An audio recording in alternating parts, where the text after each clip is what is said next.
when you know this little framework, you'll see stories everywhere, right? The first thing you need to know is that a story nearly always starts with a time marker. So as soon as you hear someone say, oh yeah, 3 days ago I was chatting to Angelique, or oh, in 2016, a while back, could be quite a vague time marker. If it's not a time marker, it's a place marker, right?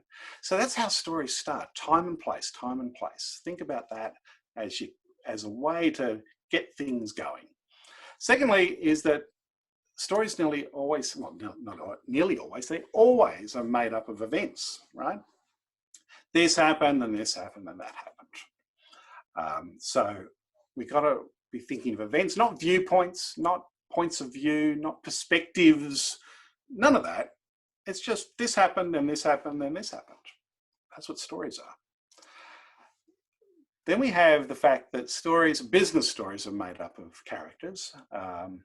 And we know they're characters because we hear their names. That's one way we indicate the characters. But also, if there's dialogue, dialogue's a great giveaway that we have a story on our hands.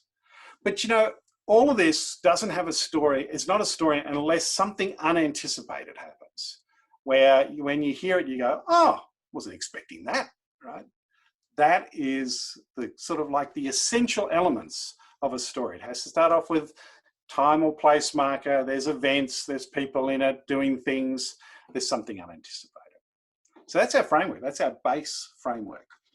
Now, layer on top of that, that data story I told you, and I can sort of see the elements in that data story.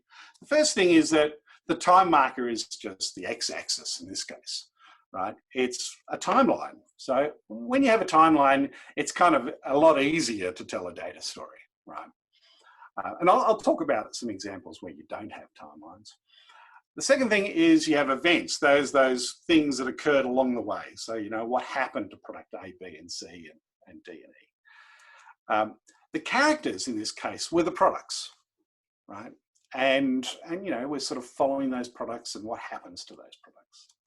And then finally, the unanticipated is the fact that, you know, everything converged to a point. You know, the prices went down in some cases, they went up and down in others, but they converged to this point, and that's the insight. The unanticipated is the insight, and that is the essential element of data storytelling. You have to have an insight, right? If you don't have an insight, you're just talking about, here's the data.